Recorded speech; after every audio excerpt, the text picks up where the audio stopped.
Hey folks, today I'm going to be showing off a project that I've been working on and off for a couple of years now.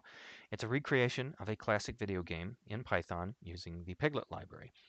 The game is called Robotron 2084. It was originally created in 1982 by Williams Electronics. And when it was created, it used a Motorola 6809 processor with a custom graphics chip, and it ran at about 1.5 megahertz. And some kind soul out on the internet, who is a tremendous fan of the Williams video games, took the source code for the game from the ROMs and wrote an enormously detailed annotated source code dump of the original assembly. They basically turned the ROM into an assembly listing, and they documented pretty much every single line of code in it. And I spent a couple of weeks pawing through this code, fascinated, because I was also a huge fan of the game and I was curious about how a lot of things had been accomplished. And what I began doing was I began writing a recreation of the game, but I didn't use the actual source code directly. I did not create an emulator. What I did was I used the documented source as a guideline for how to recreate the game's original logic with some modifications as necessary for things like bug fixes and for convenience and so on. And it took me a few months to get the whole thing together, but as you can see, there's almost the entire attract mode has been recreated. The high score table, at least I have the display of that recreated, but even if you can't save high scores yet. But the entire gameplay has been fully recreated, and I'm going to start by demonstrating that right now. For those of you who don't know the game, it's pretty straightforward. You've got this guy, the fellow with the glowing Elton John glasses there, and you move him with one joystick and you fire with the other joystick. And your job is to rescue all of these human beings from these robots as best you can. And with each wave, you begin to see a few more robots of a few more different varieties, like these Christmas tree things that shoot tinsel at you. They're called enforcers. Ow! As you can see, I'm not very good at this game, even if I enjoy it tremendously. So, at first, this doesn't seem terribly difficult, at least unless you're a claustrophobe or unless the idea of being assaulted by 200 things at once doesn't appeal to you.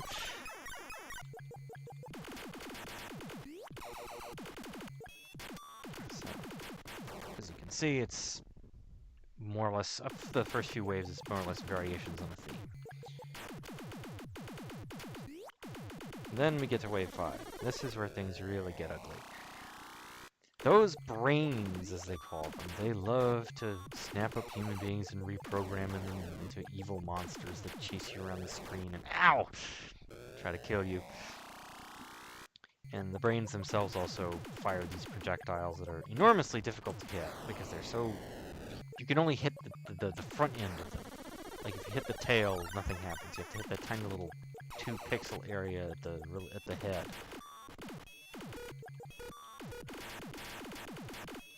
It's a good idea to stay away from the edges in this game because that's a great place to die. So, and on level 7 we have the tanks, which fire these bouncing projectiles. Those are really annoying because they can come up from behind you and whack you in the back of the head without you even realizing it. These are actually some of the best waves for you to pick up some extra lives if you can manage it, because assuming you don't do something stupid like that,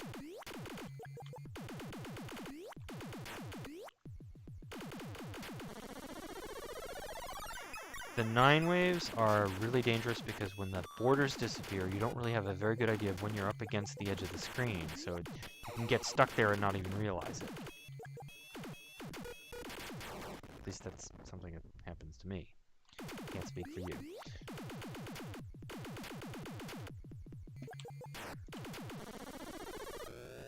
And another brainwave. These come every 5 waves, and I like these snazzy 2084 logos that appear, which you should not run into under any circumstances because they will kill you. one of the things that I quickly discovered after recreating the game was that there were a number of provisions in the game code for managing its frame rate, because the 6809 obviously was only running at like I think 1.5 megahertz. It was not a very fast processor by today's standards, and there was only that meant that there was only processing power enough to manage so many moving objects at once. So the system would basically time slice. It would move as many objects as it could within a 1/60th of a second space, and then allow you some time to move and shoot on your own. So the more objects that were on the screen, the slower the rest of the game would run, except for you. And from everything that I could tell, a lot of the way the game's difficulty had been tuned revolved around this fact. So when I recreated the game and it's running at full speed, even in a quote-unquote slow language like Python, it's running at a ridiculously fast speed like the old machines. A lot of the way the difficulty settings worked no longer applied. So I had to ballpark back in some bias into the game to keep it from being too abusively difficult. And it's still pretty darn hard. This is after I tinkered with it. The other thing that I did, and this is something that is worth pointing out when I get to the next brainwave, but I'm going to start talking about it right now. There were a number of bugs in the original game, some of which I fixed, and some of which I left in or recreated deliberately. The first one involves the behavior of the brains on the brainwave. Basically, what happens is, at the start of the brainwave, all the brains will go after only one specific human on the whole rack.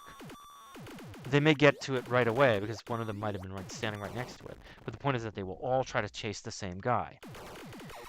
And if you are aware of this, as many expert players are, you can take advantage of it, and you can use that to hunt down the brains and preserve the rest of the humans for yourself. On the first brainwave, wave 5, it's pretty obvious which one it is. It's the kid, as opposed to all of the other humans. In fact, I'm going to start the game over again so you get a chance to see this in action.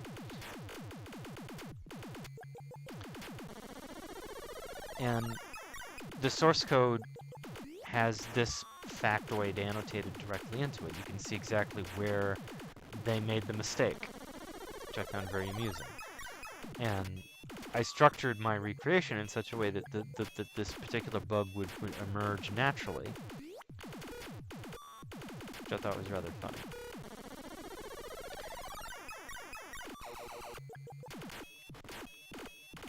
And it's one of those things that I know other people who play the game are going to appreciate, not just out of attention to detail, but because it actually makes the game more interesting. It adds a level of challenge to it that would be missing if it wasn't in there. So, okay, you see the kid at the upper right? I'm going to pause the game for a second. You see him at upper right there? Okay, now watch everybody else flock to him. So what I'm going to do is I'm going to try to pick off as many of the brains as possible, but leave him intact and leave myself at least one... Yes! There! Did it! And now I just have to make sure that I don't shoot him or get killed in the process. Oh, that was stupid. But I've still racked up a decent number of points here. Okay, and the other bug involves the enforcers, or the Christmas trees. And what happens is that every now and then, one of them will just, for no apparent reason, just seize up and start drifting into a corner, or will run all the way to the far side of the screen and start shooting at you from there. I'm going to hang around long enough to see if he does this in this wave. This may take a bit. There we go! Zoom, see? And this makes him dangerous, because in that position he can often be very hard to hit. From what I understand of the original game, when they found out about this bug, they decided to leave it in because, it added some more challenge. Yeah. However, there were some bugs that I did not recreate because, well, they are terrible. Like, for instance, the bug that manifests on certain occasions when you plant a shot into the upper right-hand corner of the screen and under certain circumstances, when you do that, the whole game crashes. Obviously, that's not one that I wanted to include.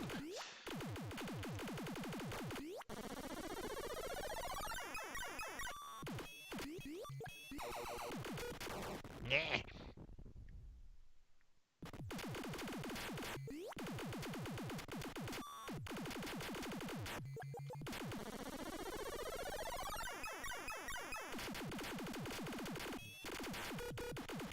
I also included a few cheat functions.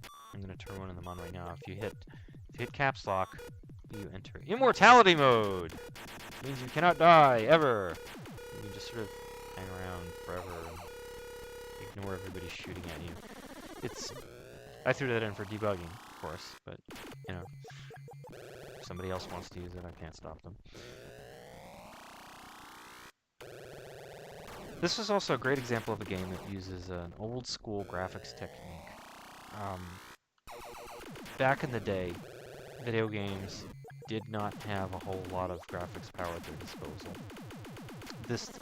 The hardware that this game used allowed you to display only up to 16 colors out of a possible 256.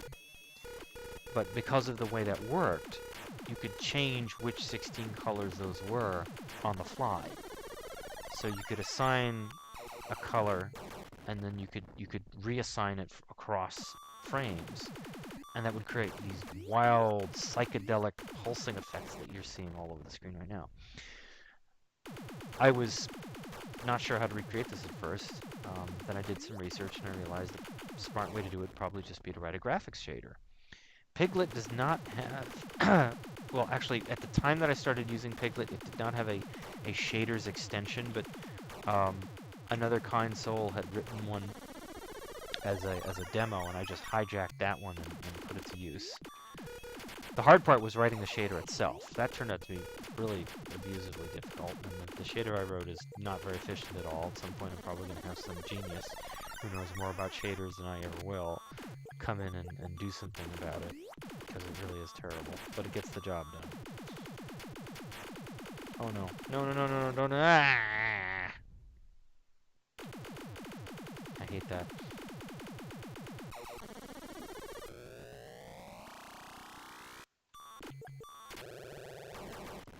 Ouch.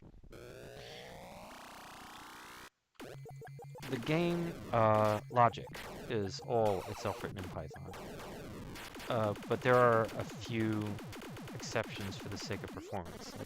I did a lot of performance profiling to see where most of the CPU time is spent. And to my surprise, an enormous amount of it is actually not spent in the program itself, but is spent in the draw call that is triggered by the program. Since I can't speed that up, I had to figure out where to shave off performance wherever else I could. And one of the things that I did that really had a huge impact was taking the collision detection logic and rewriting that in Python. For those of you who don't know this, Python is a Python extension that allows you to take existing Python code and decorate it incrementally with type annotations, and then turn that into C. It's mostly useful for scientific computing, but it can be used for just about anything else that you want. And so I took the collision detection logic and I rewrote a little bit first, just to optimize it outside of Python, and then I turned it into Python, and I got a fairly big boost in performance that way. Basically anything that was being done in a tight loop, like the draw calls or the collision detection, benefited enormously from this kind of optimization. And so I optimized all of that stuff as vigorously as I could. The results speak for themselves. I mean, this is running 60 frames a second, and this is an i7-3770 Intel processor. It's like 6 years old at this point or something like that. And the game racks up maybe 1 to 2% of CPU on that processor. I can run this on my crummy little HP Stream netbook. And that uses maybe 10 to 15% of the CPU on that thing, and it still runs, again, full frame, but, full speed. So it's really not bad at all for this kind of thing. A lot of why I worked on this project was to sort of synthesize all of these different areas in which I was trying to get expertise with Python, learning how to use Python, learning how to use Pyglet, and learning about shaders, and also learning about how to package this as a standalone executable, which I did by way of PyInstaller. So it turned into this kind of multidisciplinary effort.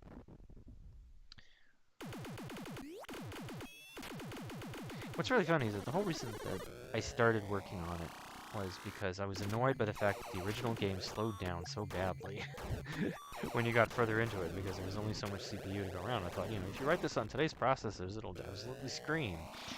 And it did, to the point where the game almost became unplayable. And I'm not talking about it, going 3,000 frames a second. I'm talking about actually running it at, a moderated 60 frames per second like a regular video game, and still being too difficult because, like I mentioned before, they had made all of these adjustments to the difficulty around the assumption that it couldn't run at totally full speed.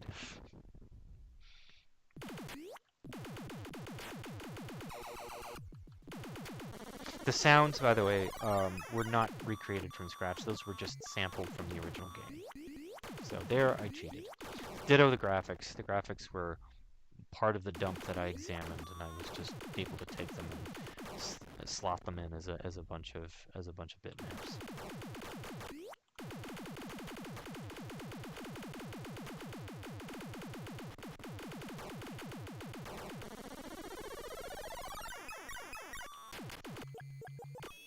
I was cheating earlier, you can tell. So now I'm at a level where I'm really out of my depth. I've got tanks showing up at random, along with all of the other guys. So I am pretty much doomed.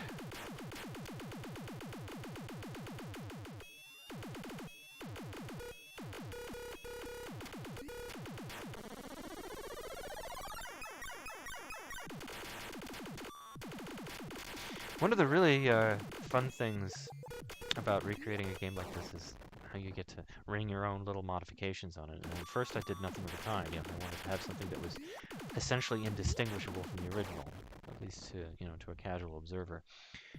But in my experiments and in my research, one of the things that I came across was some very old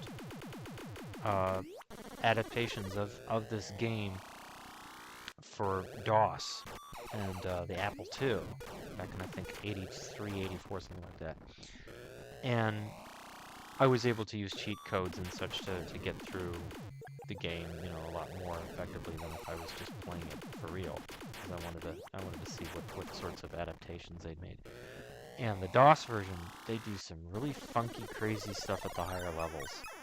Like, there are some levels where there's like 6,000 tanks or something, or there's like 2,000 human beings, and there's like one robot in there, and you can scoop that, you can just like get ridiculous bonanzas of points from doing that. That's something I may eventually slot back in. Like, at some point I'm probably going to have this option where you get to choose like the classic arcade version of the game, or you can choose like a story mode version of the game. That would be kind of cool. Have a story mode where you choose like the extended version where you have different kinds of robots showing up, or you have those crazy types of levels that I was describing that aren't in the original. The original game only had 40 levels. After level 40, then you would have levels 20 through 40 repeating indefinitely. And then when you got to level 255, the whole thing would reset back to level 1, because someone decided to use an 8-bit register for the level. So this whole thing is just basically a fun project that I use for coordinating a lot of my interests in programming and in Python, and I don't think I can ever release it for obvious reasons. It's basically a forensic copy of a game that is actually still a going thing. From everything I understand, there's still interest in, it's not abandonware, so I'm kind of reluctant to make this available, but I do enjoy working on it. And when I have some more changes to it, I will show you what else I have then. So thank you very much for watching.